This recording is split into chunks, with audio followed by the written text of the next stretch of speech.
ഇത് കാളി മീഡിയ എന്നൊരു യൂട്യൂബറാണ്. ഇവൻ ഫേസ്ബുക്കിൽ ഇപ്പോൾ ചറപറാന്ന് വീഡിയോ ഇട്ടുകൊണ്ടിരിക്കുകയാണ്. അപ്പോൾ ഇവനിക്കൊരു മറുപടി കൊടുക്കണമെന്ന് എനിക്ക് തോന്നി. പിന്നെ ഒരുത്തുണ്ട് ആരാ, വാര്യംകുന്നൻ. വാര്യംകുന്നൻ മുഹമ്മദ് ഹാജി. ആരും ഭയപ്പാടില്ലാത്ത ഒരാള്. എന്നാൽ പുള്ളിക്കാരൻ ഫുൾ ടൈം കാട്ടിലാണ്. നാട്ടിലിറങ്ങി നടക്കൂല, രാത്രി കാലങ്ങളിൽ പുറത്തിറങ്ങി നടക്കും, ഫുൾ ടൈം കാട്ടില്. ഈ നാട്ടുകാരെ പേടിച്ചിട്ട് അവൻ കാട്ടിൽ കയറിയിരിക്കുന്നത്. നാട്ടുകാരെ പേടിച്ചിട്ടല്ല, ബ്രിട്ടീഷുകാരെ പേടിച്ചിട്ട്. പിന്നെ വാര്യംകുന്നൻ എന്തിനാ ഒളിവിലായിരുന്നു?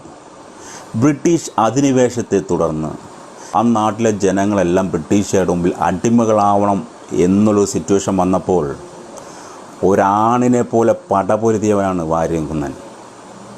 ഇന്ന് ആ നാട്ടിലെ നാട്ടുരാജാക്കന്മാരെല്ലാം ബ്രിട്ടീഷുകാർക്ക് കപ്പം കൊടുത്ത് അവിടെ കാൽക്കൽ വീണിടക്കുന്ന ഒരു സമയമുണ്ടായിരുന്നു. ആ സമയത്താണ് വാര്യംകുന്നൻ്റെ ഉദയം.